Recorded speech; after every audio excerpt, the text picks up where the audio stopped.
Good morning, students. Chapter 4.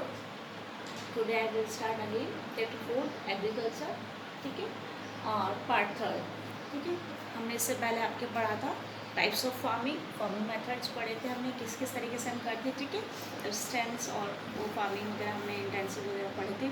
उसके बाद commercial farming भी पढ़ लिया हमने.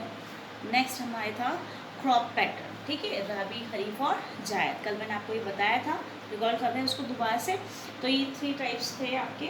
सीजन्स के अकॉर्डिंग आप जो है फसल उगाते थे. अब उसके आगे मैंने आपको और जो है राइस वीट की बात करी थी, कल पढ़ा था हम लोगों ने कहाँ कहाँ पे उगाया जाता है. मैंने तो आपको बेसिस बना करके आपको डिफ्रेंशिएट करने का तरीका बताया, किस तरीके से आप टाइम जो है उसका, एरिया, उसके रेनफॉल और टेम्परेचर कितना चाहिए, कौन कौन सी फसलें हैं, उसके अकॉर्डिंग हमने पढ़ा कहाँ पे उगाई जाती है. ठीक है, नेक्स्ट हम पल्सेस के बारे में पढ़ेंगे.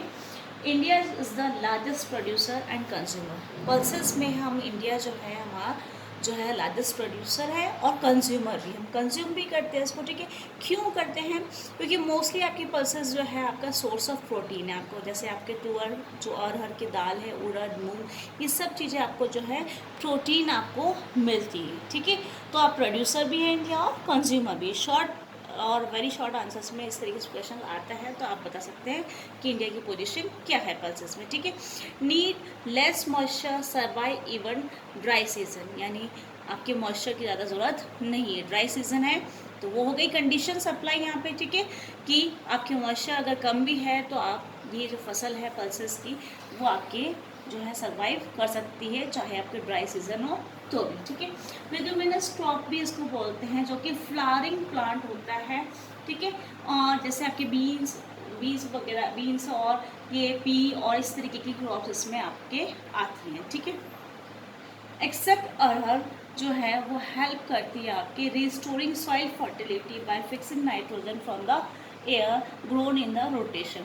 आपके जो है ये रिस्टोर करती है आपकी सॉइल की फर्टिलिटी को दोबारा से. अरहर या तुअर की दाल को छोड़ करके बाकी जितने भी आपकी पल्सेस होते हैं वो आपकी सॉइल की फर्टिलिटी को जो है, उपजाऊपन जो है आपकी मिट्टी का, वो बनाए रखती है, उसमें फिक्स करती है नाइट्रोजन वगैरह. ठीक है, from the air.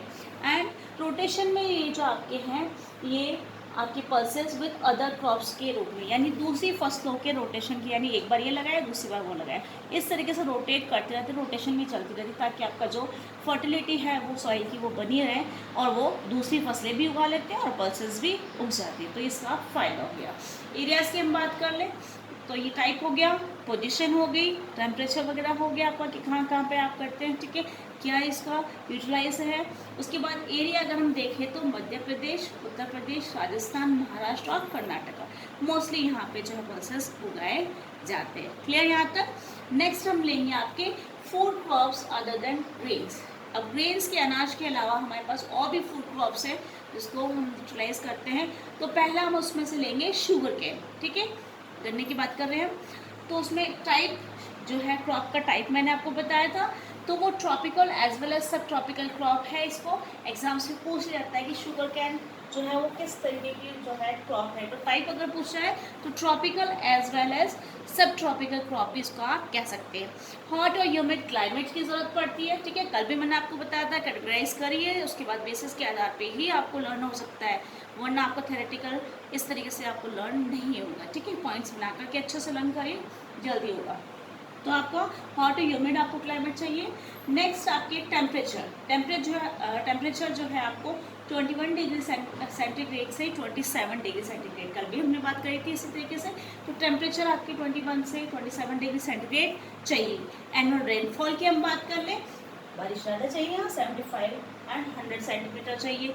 Irrigation required होता है, कल भी हमने बात करी थी बहुत सारी फसलों में इरिगेशन यानी सिंचाई जो है आपके रिक्वायर्ड होती है, जहाँ पे लो लेवल होता है आपके रेनफॉल का वहाँ पे. ठीक है, needs manual labour from sowing to harvesting, जब बोते हैं तब और कटाई के समय, दोनों समय जो है आपको लेबर की ज़रूरत पड़ती है. ठीक है, नेक्स्ट है आपके इंडिया की पोजीशन, ठीक है, ये भी बताया था।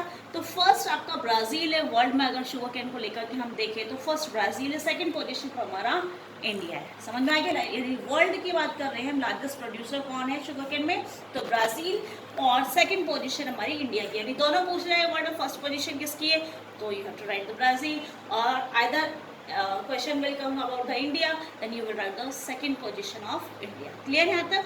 नेक्स्ट आपका सोर्स ऑफ, यानी इस शुगर केन से आपके कौन कौन सी चीज़ें और आपके स्रोत जो हैं उसके रूप में बन करके आती हैं। तो शुगर बनती है, जैगरी, गुड़ वगैरह, खांडसर, ये सब चीज़ें आपके बनती हैं शुगर केन से। Clear.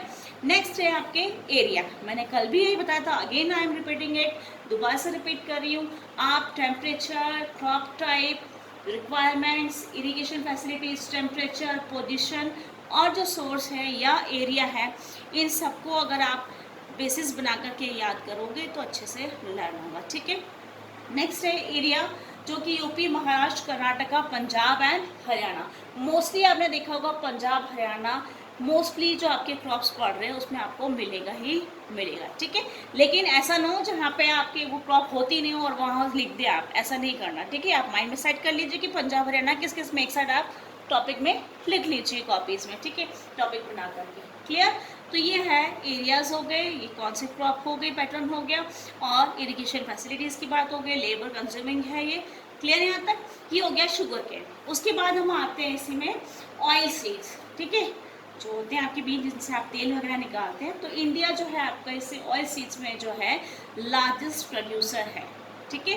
Approximate at 12% of total crop area, जितना भी आपका क्रॉप एरिया है जहाँ पे आप क्रॉप्स उगाते हैं, फसल उगाते हैं, उसका 12% एरिया जो है वहाँ पे ऑयल सीड्स उगाए जाते हैं। ठीक है।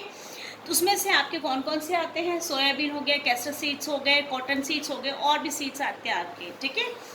तो ये फसलें हैं जिनसे आप तेल वगैरह यूटिलाइज करते हैं। उसमें से मोस्टली एडिबल जो है आपके यूज होगा आपके कुकिंग ऑयल, ठीक है, के रूप में, या आपके as raw material in the production of soap, cosmetics या ऑइंटमेंट्स। ठीक है, बहुत सारी दवाएं मलहम वगैरह बनती है आपके ऑइंटमेंट्स वगैरह। तो कॉस्मेटिक्स या सोप जो होता है, साबुन वगैरह के लिए, तो उस के लिए आपकी रॉ मटेरियल भी जो है ऑयल सीड्स आपको देते हैं। ठीक है। तो ऐसे हमारे ये ऑयल सीड्स आपके यूटिलाइज होते हैं।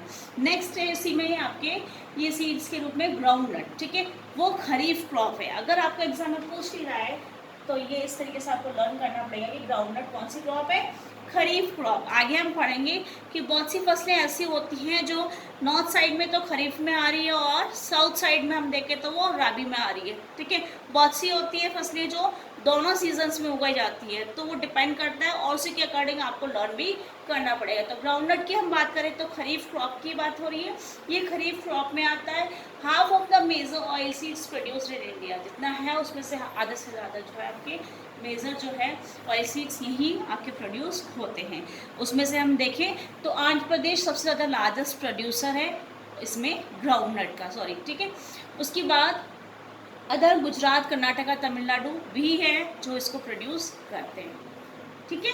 फिर लिनसीड, मस्टर्ड सीड्स जो हैं वो राबी क्रॉप्स होती है। अभी मैंने ऊपर बताया था ये खरीफ है, ये जो मस्टर्ड सीड और ये जो है लिनसीड वो आपके राबी के क्रॉप है। ठीक है। सीसम जो है वो खरीफ की है नॉर्थ में, और राबी है साउथ में। अभी बताया मैंने, एक फसल जो है वो नॉर्थ में क्या है, खरीफ है, और साउथ में देखें तो वो राबी में आ जाती है। ठीक है। कैस्टर सॉइल जो है, कैस्टर सीड जो है वो आपके दोनों में ही आता है, खरीफ और राबी दोनों की। क्लियर हो गया आपको। ठीक है, अभी बताया था मैंने, वो खरीफ की भी हो सकती है, राबी की भी हो सकती है, और दोनों में भी हो सकती है, और अलग अलग एरियाज के अकॉर्डिंग। नॉर्थ साइड में वो खरीफ में है तो वो साउथ इंडिया में जो आपके राबी में वो क्रॉप्स आ जाती है। क्लियर यहाँ तक। ये हो गई आपकी ऑयल सीड्स की बात। नेक्स्ट उसके अलावा जो है आपके पल्सेस ऑयल सीड्स के अलावा आपके और भी चीज़ें होती हैं, जैसे आपकी प्लांटेशन एग्रीकल्चर का एक पार्ट है टी कॉफ़ी। ठीक है, ये प्लांटेशन एग्रीकल्चर जो है आपकी बीवरेज क्रॉप भी कहलाती है, बाय ब्रिटिशर्स के द्वारा जो है यहाँ पे लाई गई थी ये चाय, टी कॉफ़ी वगैरह। ठीक है, रोज इन ट्रॉपिकल एंड सब ट्रॉपिकल बोथ क्लाइमेट, दोनों में ही उगाई जाती है, ट्रॉपिकल या सब ट्रॉपिकल क्लाइमेट जो होता है वहाँ पे ये दोनों ही जगह पे ये टी जो है चाय का जो है उत्पादन होता है। क्लियर यहाँ तक। नेक्स्ट हम बात करें तो डीप और वेल फर्टाइल सॉइल चाहिए, रिच होनी चाहिए वो ह्यूमस और ऑर्गेनिक मैटर में, तभी ये होगी यहाँ पे। ठीक है, रिक्वायरमेंट है इसकी आपके वार्म और मॉइस्ट फ्रॉस्ट फ्री, जो कि आपकी नमी या ठंड से मुक्त होनी चाहिए, जो ऐसा क्लाइमेट आपके पूरे साल भर होना चाहिए ऑल थ्रू द ईयर, तभी वो जो है फसल आपकी चाय की जो है उग पाएगी। क्लियर। फ्रीक्वेंट शावर्स जो है वहाँ पर डिस्ट्रीब्यूटेड होते हैं वहाँ पे पूरे साल भर उन पे, ताकि आपकी कंटिन्यूस ग्रोथ आपकी जो है अच्छी अच्छी जो लीव्स होती है उसकी हो जाए growth. Clear. Labour intensive industry है ये, जो आपके लेबर की ज़रूरत पड़ती है, एबंडेंट चीप जो आपके स्किल्ड लेबर्स की रिक्वायरमेंट होती है यहाँ पे। जब आपने देखा होगा चाय के जो बागान होते हैं बड़े बड़े, वो उसमें बहुत सारे लेबर्स की ज़रूरत पड़ती है कि लीव्स जो है वो निकालने करने के लिए। ठीक है, तो ये सब चीज़ें, और स्टोर हाउस भी ज़रूरी होता है वहाँ पे। ठीक है, तो ये कहाँ कहाँ पे एरियाज़ में होती है, दार्जिलिंग, वेस्ट बंगाल, केरला, तमिलनाडु, उसके अलावा जो है वेस्टर्न जो है वो और भी एरिया है वहाँ पे इस आपके सॉरी वेस्टर्न नहीं, तमिलनाडु की बात कर रहे हैं हम, केरला, तमिलनाडु, वेस्ट बंगाल और दार्जिलिंग, जहाँ पे आपकी टी जो है उगाई जाती है। India is leading producer as well as exporter of tea in the world. आप मान लीजिए इंडिया जो है लीडिंग प्रोड्यूसर, उसके अलावा वो एक्सपोर्ट भी करता है आपके ऑल ओवर वर्ल्ड में। ठीक है, ये हो गई यहाँ तक की बात। नेक्स्ट है आपकी कॉफ़ी। इंडिया जो है वो 4% जो है वर्ल्ड की कॉफ़ी का, वो 4% जो है वो इतना यहाँ पे जो है उठा लेता है। ठीक है, नेक्स्ट है Indian coffee is known for its good quality. हमारी जो कॉफ़ी है, इंडिया जो उगाता है, वो अपनी पहचान बनाए हुए अच्छी क्वालिटी के लिए। क्लियर। ये जो अरेबिका जो वैरायटी है आपकी इनिशियली, जो कि यमन लोग जो लेकर के आए थे, वेस्टर्न अरेबिया वाले, वो जो है प्रोड्यूस की जाती है हमारे की, क्योंकि यहाँ पे जो है इसकी वर्ल्ड में जो डिमांड इस अरेबिका जो वैरायटी है कॉफ़ी की, वो आपकी बहुत ज़्यादा उसकी डिमांड है।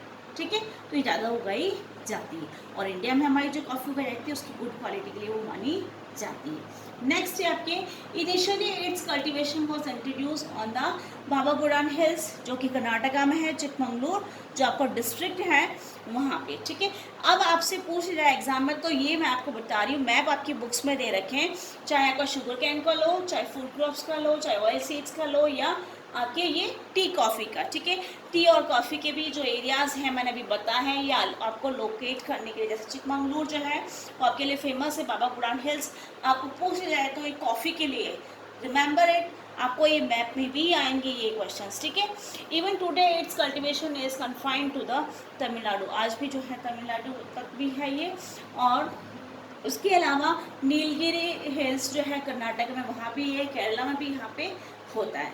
ये हो गया आपका कॉफ़ी के बारे में हमने जानकारी आपको दी। क्लियर यहाँ तक। नेक्स्ट आपके आता है हॉर्टिकल्चर। ठीक है, इंडिया जो है आपका लार्जेस्ट प्रोड्यूसर है फ्रूट्स और वेजिटेबल्स का। ठीक है, सेकंड देखिए हम इसमें तो प्रोड्यूसर ऑफ ट्रॉपिकल और टेम्परेट फ्रूट्स जो है यहाँ पे ये उगाए जाते हैं। सॉरी। नेक्स्ट है आपके, अब फ्रूट्स कौन कौन से हैं, तो फ्रूट्स में हम लोग अलग अलग पढ़ेंगे, जैसे मैंगोज़ हैं आपके महाराष्ट्र के, तो आंध्र प्रदेश, यूपी, वेस्ट बंगाल के, और गंगेज और जो है आपके ऑरेंजेस जो है आपके नागपुर के और चेरापूंजी के। क्लियर है यहाँ तक। नेक्स्ट है आपके, इंडिया जो है वो 13% जो है आपका वर्ल्ड के वेजिटेबल्स को जो है प्रोड्यूस करता है। ठीक है, जितना ऑल ओवर वर्ल्ड में प्रोडक्शन होता है उसका 13% जो है वो इंडिया प्रोड्यूस करता है वेजिटेबल्स। इंडिया जो है वो इम्पोर्टेंट प्रोड्यूसर है P, cauliflower, onion, cabbage, tomato, brinjal and potato. ठीक है, तो ये सारी वेजिटेबल्स है जो हमारे यहाँ पे उगाई जाती है, इंपॉर्टेंट प्रोड्यूसर है इन सारी वेजिटेबल्स का, यानी ये सारी सब्जी हमारे यहाँ पे जो है इंपॉर्टेंट प्रोड्यूसर है हमारा इंडिया, उगाई जाती है। क्लियर।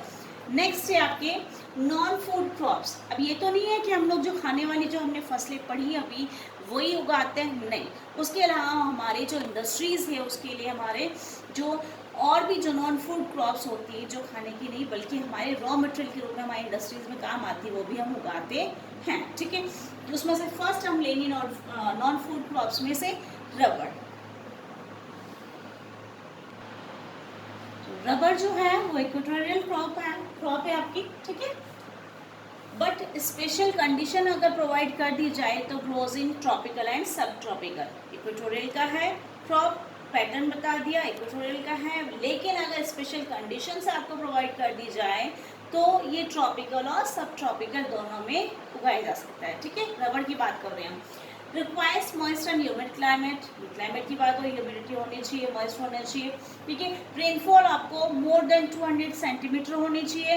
टेम्परेचर जो 25 डिग्री से अबव होना चाहिए। ऊपर हमने पढ़ा था शुगर केन में जो है आपके 21 टू 27, यहाँ हम बात करें अबव 25 डिग्री सेंटीग्रेड। ठीक है, तो मिक्स नहीं करना है आपको, ठीक है, लर्न करना पड़ेगा इसको।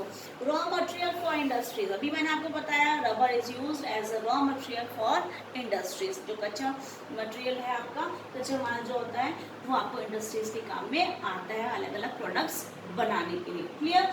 एरियाज की बात करें तो केरला, तमिलनाडु, जो गारो हिल्स है मेघालय की, और उसके अलावा और भी जगह है जहाँ पे ये रबर आपके उगाया जाता है एज रॉ मटेरियल के रूप में। ठीक है, नेक्स्ट है इसकी पोजीशन। तो इंडिया की जो रैंक है वो वर्ल्ड में 5th पोजीशन है। ठीक है, इंडिया 5th पोजीशन पे है वर्ल्ड में रबर का प्रोड्यूस करने के लिए। ठीक है, ये हो गई आपकी नॉन फूड क्रॉप्स में से। नेक्स्ट हम पढ़ेंगे कल फाइबर क्रॉप्स, जिसमें कॉटन और जूट जो है हमारे वो इंडस्ट्रीज में काम आते हैं। क्लियर।